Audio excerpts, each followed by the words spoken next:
So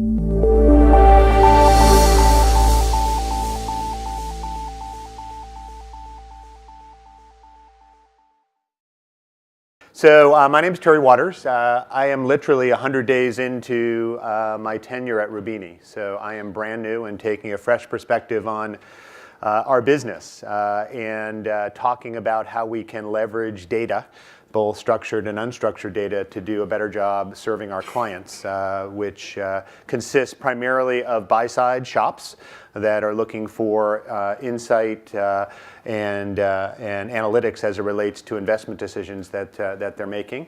And the other 30% are policymakers and corporates that are looking at either global macro issues or risk management issues in their organizations. So what I want to do is take you through a little bit of an overview of Roubini, just so you have it and some context, and then how we are utilizing both structured and unstructured data as we move our business forward, and talk a bit at the end about how we're leveraging an interesting partnership that's developing with RavenPack, which is very exciting for us to be able to bring more real-time insight to our clients.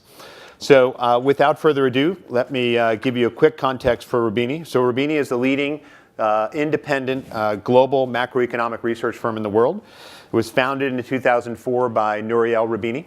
Many of you know Nouriel Roubini. He is generally known as Dr. Doom.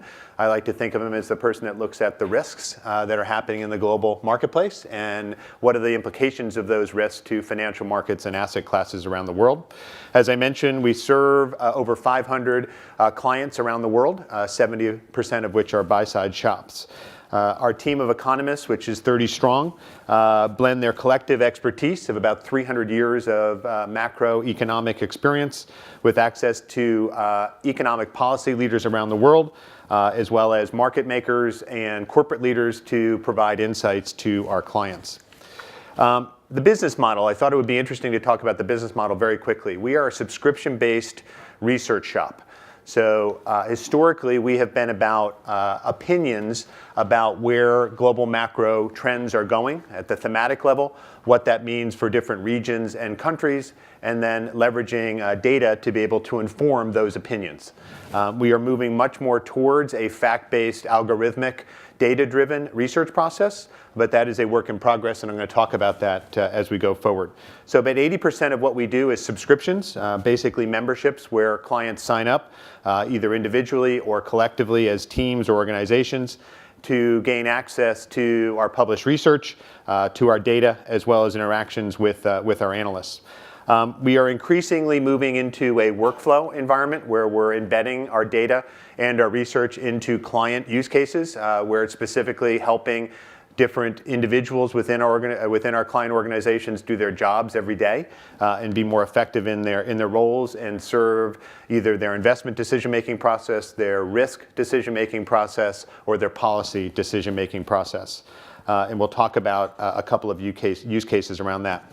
If you look at this model, that notion of data and tools is something that has just come online in the last 6 months. So that is brand new for us to be able to expose our data versus, if you will, sharing in our published research, sharing our data and exposing our data to our clients so that they can manipulate that and create their own perspectives. Our systematic approach is based on a corporate balance sheet. So we look at a country very much like you would look at a company. And Nouriel Roubini pioneered this notion of a national balance sheet. And it's a conceptual approach that looks at both inputs and outputs and a feedback loop to be able to understand where economies are going in context to global macroeconomic themes. It's a consistent approach to analyzing countries' markets as well as global interconnectedness.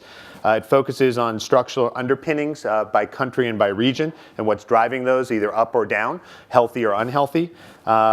It can be driven into workflow applications within our clients, and we very much drive a feedback loop that allows our clients to inform the things that we're focused on.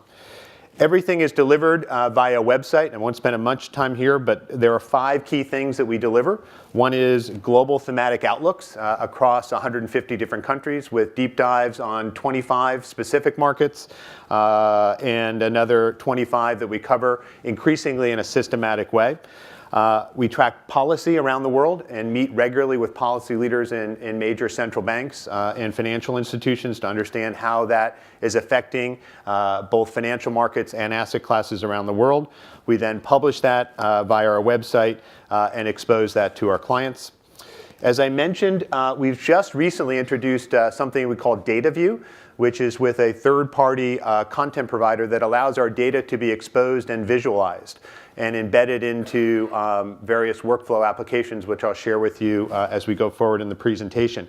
But basically, it allows a client to visualize the data, create their own charts, and have those charts be updated in real time as data becomes available from Roubini or from other sources that we're bringing to the table. So it gives our clients an entirely new way to interact with Roubini and to get value and to be able to visualize risk, opportunities, as well as long-term trends that they look at. So at the end of the day, I'll conclude my overview of Roubini just to give you context, and we'll talk about 3 different specific ways that we're leveraging both structured and unstructured data.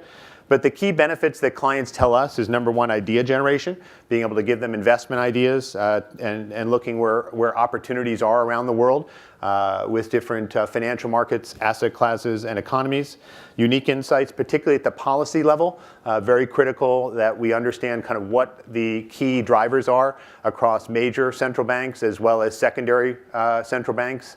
And not just what they say, but what they don't say and how they think about their particular economy, right? So that context is very important to the content and research that we deliver, and ultimately the unique insights that we bring to the table. Hopefully we're providing risk reduction, so risk mitigation, so as we understand what's happening in the world, being able to validate and bounce ideas to be able to reduce risk and provide scenario analysis to understand where those risks are going, and ultimately time savings and staff augmentation. So as I thought about today, the core Roubini capability is not in data collection, right, or in data creation. It's rather the transformation of data into indicators that give clients insight without the need to understand the data itself. So it's really about being able to take data and transform it into insights that clients can apply to their investment decision-making process, their risk management decision-making process, or their policy decision-making process. Roubini believes that the availability of more unstructured data as well as structured and unique structured and unstructured data sets, and the ability to process and transform them gives our economists the ability to understand early warnings of unexpected events, to be able to look at empirical evidence and trends that they have until now have not been readily available. So we'll talk about some of those things and how we're doing that. And I'll give you three examples. So first is a company and a product, in essence, that Roubini bought 2.5 years ago called Country Insights. And Country Insights is a country risk and growth analysis tool that uses sophisticated analytical models to do in-depth analyses across 174 countries, utilizing a national balance sheet framework and methodology. The data analytics and tools help clients lower risk, increase return, and make better decisions and formulate better policy by understanding the details and fundamental drivers of country as well as regional economic risk and performance. Country Insights does this by leveraging a unique proprietary quantitative analytical tool called Quantitative Country Analytics. So here's how Country Insights does it. The methodology is a good example of this notion of transforming data into insight. Country Insights uses heuristic scoring algorithms to assess the strength of countries by replicating the reasoning process used by our economists and our analysts. So it's very much driven not just by the data, but what the data means and how we create unique insights for our clients and then provide that in a meaningful way.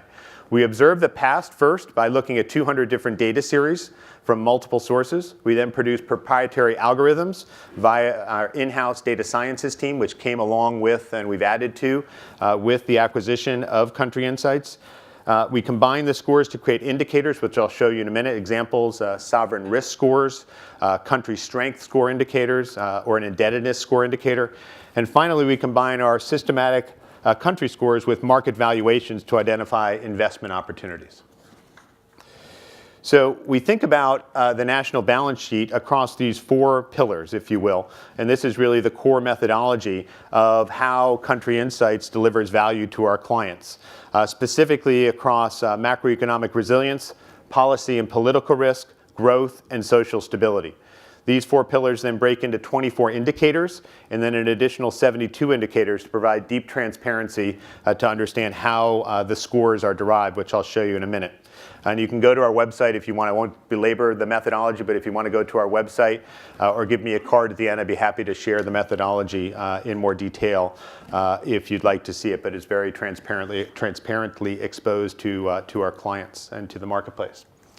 Okay, so let me take one of these pillars. So I'll take the first pillar and dive into 5 factors that drive the scores, specifically around current accounts as an example. If one of our analysts is looking to assess the quality of an economy's current account, they wouldn't just look at the most recent current account deficit. Rather, they would begin by looking at the historical position of the current account. They would then assess the recent changes in the current account on the basis of this historical position. And finally, they would look at the volume of FDI in the capital accounts to assess whether the country is receiving relatively more stable FDI or relying on potentially volatile portfolio inflows. You can see that in the model, we have a heuristic to score each of these specific issues, and then we aggregate these into an overall score for the current account, which then feeds into the overall assessment of the country's ability to adjust to external shocks. So let me give you an example of one sort of visualization of this that our clients found very valuable. And that is understanding Eurozone and sovereign risk across the Eurozone. You can see this is a time series going back to 2005 all the way through to December 2012. And you can see in 2007, right, we were ahead of the curve as far as being able to show kind of where more countries crossed over the line into an unhealthy state, and how that consistently stayed there in the 2009-2010 time frame and slowly has increased, where you're seeing more healthy countries above the line, 5 being kind of the average on a scale of 1 to 10. You're still seeing even to December 12, and if we were to forward this, you would still see some of those countries below the line as you see it. But you can see kind of how we take all that information and data and insight that I just described and present this in a visual way that someone could share with their team to be able to make smarter investment decisions, understand risk, or adjust policy. So just to net it out, the Country Insights client value is really about consistency. It's model and data driven. It's the ability to incorporate country risk signals into quantitative models, and increasingly our clients, particularly investors, are embedding this into their investment decision-making process. Same with country risk managers within both financial insurance companies and banks, as well as larger corporates that have a financial arm or have a global footprint. It's updated quarterly and can be used as a benchmarking tool. It captures the aggregate effect of incremental policy changes, and it can be integrated into clients' country risk management processes, which I'm going to show you in a second. Let me just grab a little bit of water here.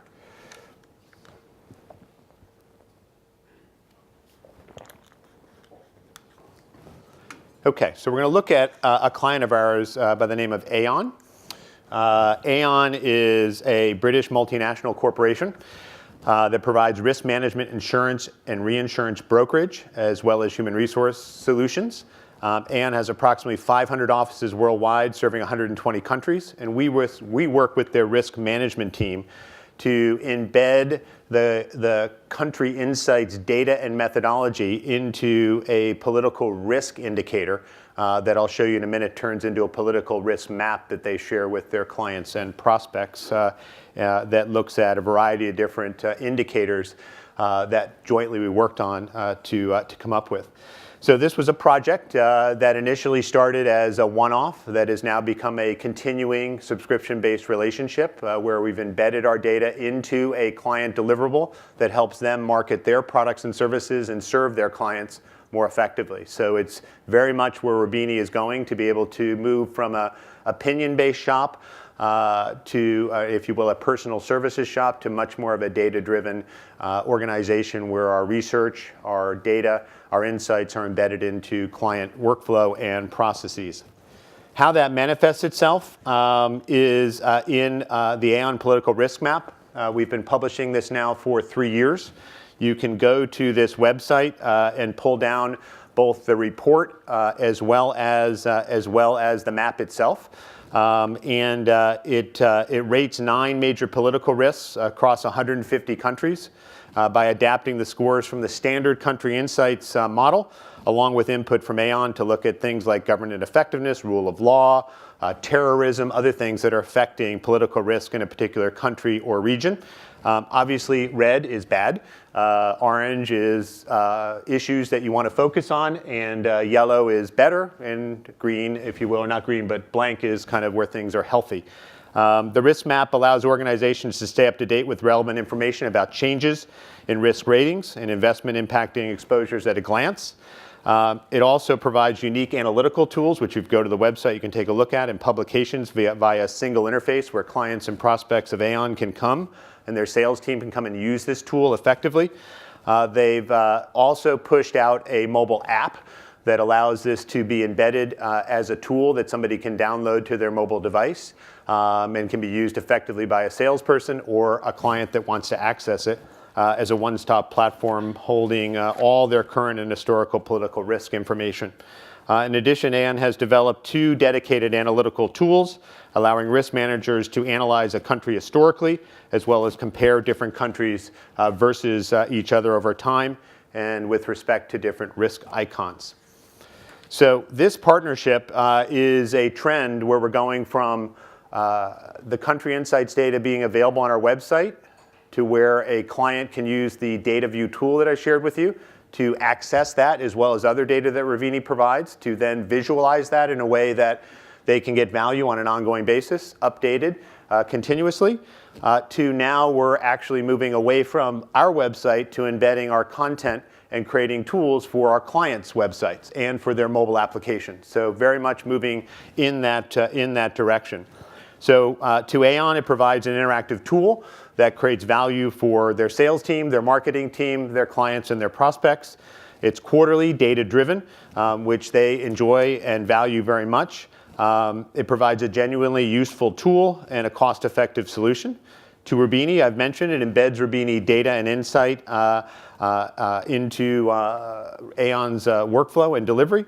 It puts us in front of 15,000 of their clients, which is never a bad thing, right? Gives you exposure to potential clients. Enables a wider range of firms to benefit from our insights. So it's a client audience that we wouldn't necessarily get to through our sales and marketing efforts, and provides a tool that RGE clients can access as well via our website.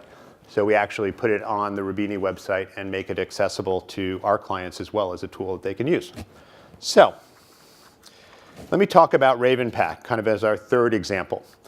So Roubini and RavenPack are partnering to develop a more real-time political risk indicator as part of Roubini's core delivery by automatically monitoring RavenPack news content to identify, categorize, and score key geopolitical and macroeconomic events. The focus is on understanding political violence as an indicator of risk, country by country, to determine which countries and regions have the most potential for disruption. So if you remember, I've talked about country insights as something that's updated quarterly. No surprise, our clients have said, that's fine, but we'd like a more real-time indicator. So could you figure out a way to get to where not only you could look at the quarterly updates, but more a regular update, whether it be weekly or daily updates, and leverage a tool that would allow you to indicate where risk is occurring in particular countries or regions around the world. So historically, country insights, which I've talked about, would take a quantitative approach, structured data to look at government effectiveness, political rights, rule of law, terrorism, et cetera, update that quarterly, an effective tool. We take the qualitative input of our analysts to inform that and incorporate those views both into the publications that Country Insights bring to the table as well as standard Roubini research. This is how we would look at political risk as a score on a 1 to 10 scale. You can see certain countries very healthy in the green. You can see other countries are in the pink and sort of trending bad, or others that are in trouble from a political risk point of view. And you would notice or understand many of them from what happens in the news on a regular basis. But our existing country insights indicators provide a data-driven, algorithmic understanding of the baseline level of political risk in countries around the world. However, these indicators don't help clients understand when political risk levels are changing quickly, right? So it gives you almost a backward look at what's going on as opposed to a forward look. So we wanted to at least get current. And that's why we came to RavenPack and have been working on a partnership to bring that together. So we're currently working on coming up with country-level political violence indicators. Through our ability to construct aggregate indicators, we can transform very granular RavenPack data into high-level indicators that provide insight to our analysts as well as to our clients by extracting articles related to political risk only, so the filtering capability for each article and for each country to be able to look at event sentiment, novelty of the article, type of article. So this is very much driven through our data sciences team to be able to provide value to our clients, and then take a sum article score to create a daily political risk score. So if we take an example of one country, here's Turkey, and you can see if we were to look at the country insights score at the top, you can see Turkey and then the Middle East and then emerging markets in general. And Turkey's in, kind of the middle, if you will, to slightly below the line if you take 5 as kind of the average. But you can see there are spikes both up and down through that middle zone. If you can see kind of high threshold and severe threshold, orange being the high threshold and red being the severe threshold of where events happen, where it changes the political risk profile of the country. And therefore, clients want to be able to understand where they want to move their investments, where they might want to think about putting some risk mitigation strategies in place. And because the indicator is quantitative and algorithmically derived, it enables clients to filter large amounts of noisy political commentary and quickly understand which events are the most significant. Okay, so this is something that we're going to be rolling out probably in the next quarter for our clients. We're in a beta test right now with 12 different clients to get feedback on it. If anybody's interested in learning more about it, it is very much a direction that we're headed. So other things that we're working on that are data-driven, both structured and unstructured, is we are very much, as I've mentioned, working towards dashboards and more sophisticated visualizations to be able to help our clients deal with the deluge of data that they get on a regular basis. Increasingly, they're asking us to combine our data and their data into a single platform, and we're working towards that goal. We're looking for ways to, in fact, we'll be announcing a partnership here in the May timeframe where we're taking our country insights data that's been completely back-tested and creating a family of investable indices. So very much going down that path as well to create a Roubini set of indices that are investable by the buy side. We're embedding Roubini data and tools into client workflow increasingly more and more, both from a content template point of view as well as a data visualization point of view, and we want to do more of that and intend to do more of that.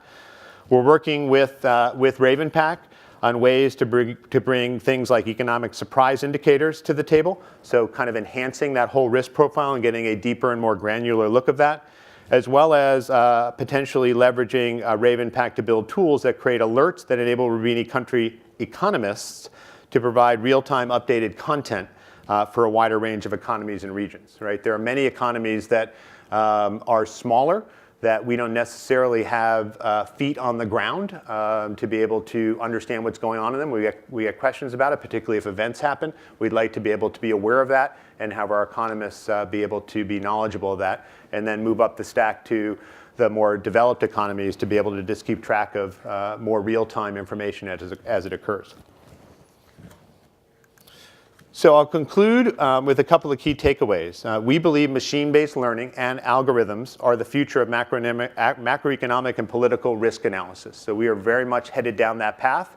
It's not that we're abandoning our opinion-based research and our views on what's going on at the macroeconomic and the policy level. We want that to be more informed by data and more fact-driven as we move forward.